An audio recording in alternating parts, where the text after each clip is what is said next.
Yes, Derek, you are a very senior member. Do not misuse such kind of things. Please. Master Vivek Tankha. Thank you, Deputy Chairman, sir. Let me start with a quotation from Justice Hidayatullah while he was deciding a matter way back in the 60s about a book called Lady Chatterley's Lover. It had been proscribed. So he said, no books are good or bad. They're either well written or badly written. Taking it further, I would say any budget is neither good or bad.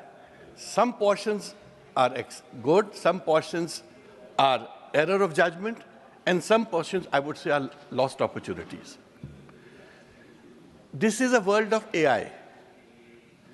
And in a world of AI, there's a very apt Hindi saying, Guru ki jagah humne Google ko de di. Guru ki jagah हमने Google को दे दी जानकारी से ज़्यादा समझदारी में कमी है we have lot of जानकारी but less समझदारी. Now the positive points are, yes ma'am, I remember I had raised the SMA issue, spinal muscular atrophy issue many years back. You were the finance minister. I said 2,500 children die every year. The drug costs 21 crores. 16 crores is the cost and 7 crores is the excise. That issue has been largely addressed, and I say that thank you for that. I also say that cancer medicines and life-saving medicines, custom duties on these has been reduced from 10% to 0%. It's a positive step. Reduction in custom duty on raw material for leather, garments, and footwear from 10 to 0. Is a positive step. Although this happened after 11 budgets by this government, 7th by the Honorable Finance Minister, when India has lost the competitive edge to Bangladesh, Vietnam, Cambodia, and China. You abolished the angel tax. It's welcome. Tax rate for foreign companies have been slashed. I'm not sure whether this will enhance the FDI, but we have nothing against it. But ma'am, the error of judgment starts when you missed the middle class. The finance minister stated in this budget is for the middle class, whereas it should have been of the middle class. Yes, you have not really addressed the middle class because in your budget, indirect taxes instead of direct taxes were how you began the budget. Knowing very well that indirect taxes are regressive, take a much larger percentage of low-income individuals. Just as a matter of some calculations, contribution of taxes, today indirect taxes in 2010 constituted 55%. In 22, it was 66%. Direct taxes in 2010 were 44%. In 22, there are 34%. Directly affects poor as they pay more tax on goods and services. Indirect taxes are non-equitous in the sense it covers the poor and the rich together. Direct taxes are people who are earning. So indirect taxes, in my opinion, should be taken as a second step, not the first step of earning. Then you have corporate gross revenue receipts. Corporate tax was 37% in 2010, 22 it was 26. Personal income tax was 17% in 2010, it was 28 in 22. Increase in percentage of personal income tax collection, then the corporation shows that the government is collecting more from middle class households. Reduction in corporate taxes in 2019 only benefited company promoters. Ma'am, the 18% GST being charged on life and medical insurance, I would say if there is the biggest challenge that any class today faces, it is the middle class. For the poorer section, you have the Ayushman scheme. For the rich, it doesn't matter. But for the middle class, half of them, Mediclaims don't work, or if they work, they are not sufficient. And it's a huge challenge and a huge burden for the middle class. And I would say today, it is a sin to fall ill in a middle class family. If somebody falls ill in a middle class family, believe me, sometimes they get wrecked, sometimes they get ruined. Coming to farmers, ma'am, custom duty on ammonium nitrate increased from 7.5% to 10%, while subsidy on fertilizers has been reduced. Farmers will get directly impacted as their input cost will increase. 2, statutory demand for minimum support price not delivered, which is the biggest demand of the farmers in the country today. And 3rd, however, the fertilizer subsidy has been decreased by 1 lakh crore. No pro-farmer sentiment in this budget can be seen. And that is why, ma'am, I think the farming community, I'm sure, must not be very overjoyed or joyed with this budget. The Indian pharmacy. The Indian pharmacy is one of our best sectors. Drastic hike on custom duty on laboratory chemicals from 10% to 150% has now broken, will convert this flourishing industry into a struggling industry. Indian pharmaceutical industry is estimated at around 50 billion. India ranks 3rd worldwide for pharmaceutical production by volume and export pharmaceuticals to more than 200 countries and territories. R&D will be affected, specifically pertaining to pharmaceutical and biotech industry. Research in general will be affected. India spends 0.6% of its GDP on R&D. You are killing that also. Capital gains. I would say, in short, the short-term capital gains increase from 15 to 20%, and securities transaction tax, STT, on capital gains, which when the stock market is witnessing exponential growth in terms of retail investors, mostly from the middle class and young people. Young India finds this fascinating. It's the young people today who are the biggest participants in the stock market. They may not be the richest people, but they may be the most enthusiastic participants. National Stock Exchange alone saw retail investors' share grow from 33% in 2016 to 45% in 2021. This shows that the government wants to fund the budget through taxing the middle class. Honorable Finance Minister, if we think deeply or we think briefly, these are the two options before us. Sometimes it is a lack of thought process. More than 2,500 amendments were incorporated in GST law since 2017. A new income tax law seems to be on the anvil. The amended criminal laws have just started troubling the law courts and the lawyers, and now the new income tax law will haunt the taxpayers. Long-term capital gains. All financial and non-financial assets will attract the long-term capital gains at 12.5% in case of equities and decrease from 20% in case of real estate. Indexation benefit removed, but now rolled back partially. I welcome that. Real estate will take a big hit. Construction sector is the biggest employer after agriculture and manufacture. More than 20% of the real estate investment is by NRI. Foreign investment will be drastically impacted because after you opened this sector to foreign investment, NRIs were the biggest participants in this. 20% of the booking is of the NRIs if you analyze the purchase. I would also say the Make in India rollout of 2014, but only after 10 years have we come up with a 6-monthly commitment to review to tackle the distorted custom duty inverted tax structure. No new tax benefits given to startups. Women entrepreneurs left out of the budget. Lost opportunities. Madam Finance Minister, this is your 7th year, and the women of India look at you as an icon.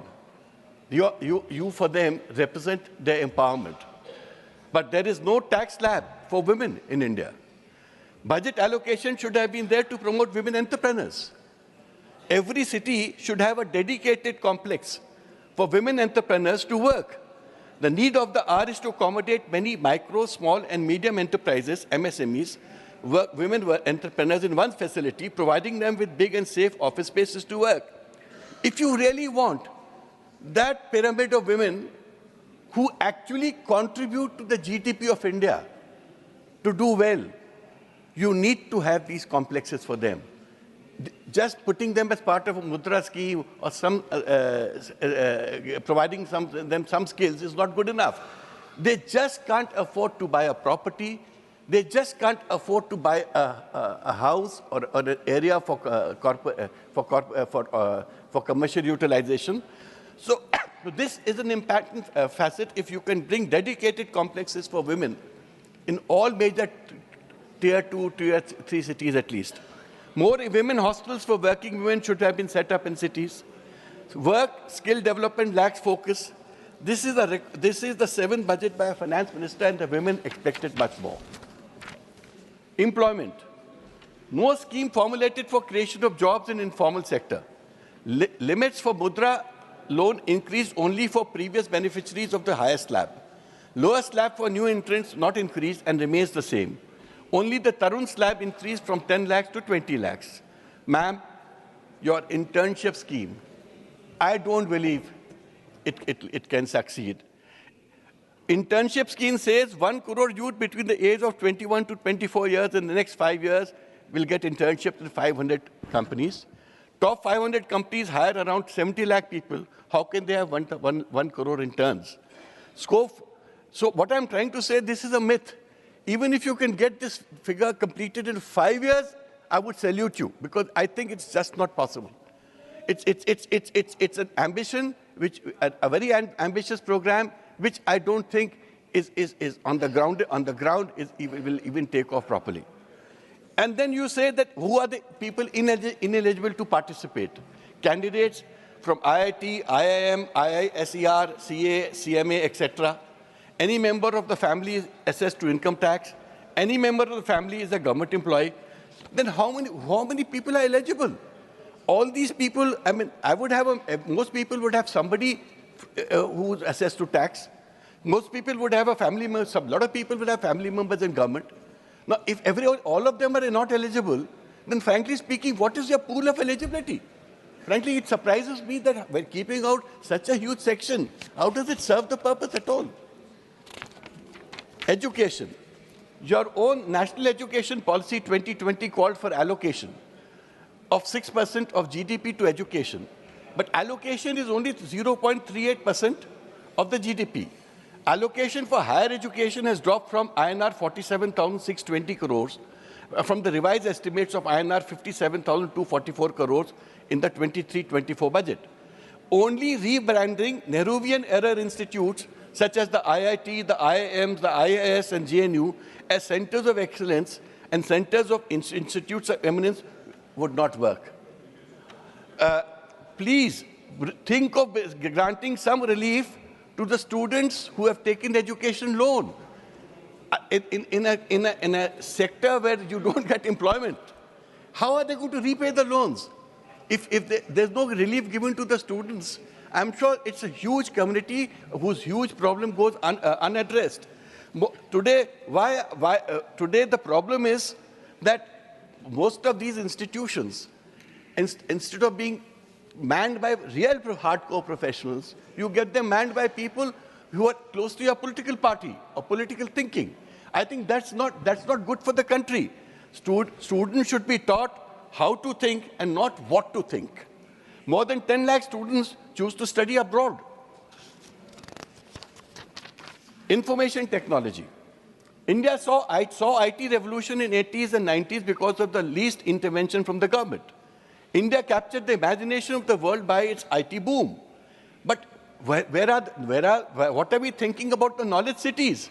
See, India lacks the knowledge cities that you find in San Francisco, Singapore, Tokyo, Stockholm, due to their strong emphasis on technology, innovation, education, and research at high premium. The concept of knowledge cities is alien to this country. Brain drain is at an all-time high, coupled with around thousands of high net individuals leaving the country. माननीय विवेक जी, आपकी party के एक और वक्ता. Railways. One of the most exciting features of the budget used to be the railway budget. That has just disappeared. It's not there. The common man was always waiting to hear the railway budget. The facilities that would come. Madam Finance Minister, more than 6,800 train stations were shut down during citing financial viability. Many artisans, small vendors, micro businessmen and students are all affected because of this. The concept of chief public transport is not to gain profit, but for a larger social good. Now, let me tell you by example, ticket cost for a tribal in Belgana near Bilaspur in Chhattisgarh used to be 10 to 20 rupees, but now they have to take a bus to pay around 100 rupees. In Japan, even to accommodate one student, they decided to operate a train. So my case is that unless we have an unless the railways open up to the issues of the people, and there are proper budgetary provisions for various improvements and enhancements, this opportunity is a lost opportunity. Defense. Budget allocation for defense is not sufficient. China and Pakistan increased their defense budget by 7.2% and 17.6% respectively in order to boost their defense spending. The defense allocation is 1.9% of the GDP in the present budget, which is the lowest since 1960. What happens to the dream of General Rawat of theaterization? Where is that allocation for theaterization? Defense sector needs massive upgrades and significant strides are to be taken towards the same. India has not been able to capture the market of defense manufacture because of R&D and other deficiencies. We have defense production sector and defense production industries. For example, Jabalpur, from where I come. At one time, these factories used to employ 1.25 lakh people. Today, they employ 10,000 people. And the factories on the verge of virtual closure. I mean, there's hardly any work for the factorymen. Private sector is being stressed, but no outcome of positive results.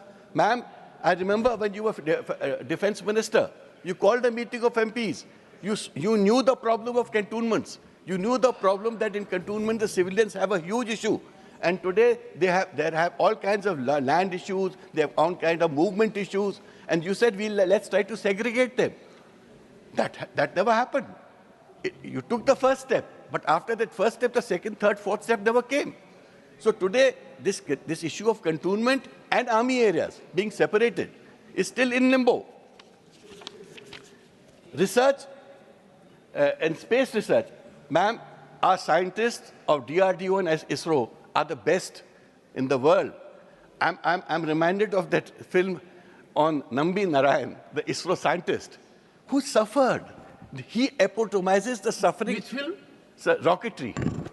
Rocketry is his life story, where Supreme Court and courts intervened, gave him compensation. He got a Padma Vibhushan.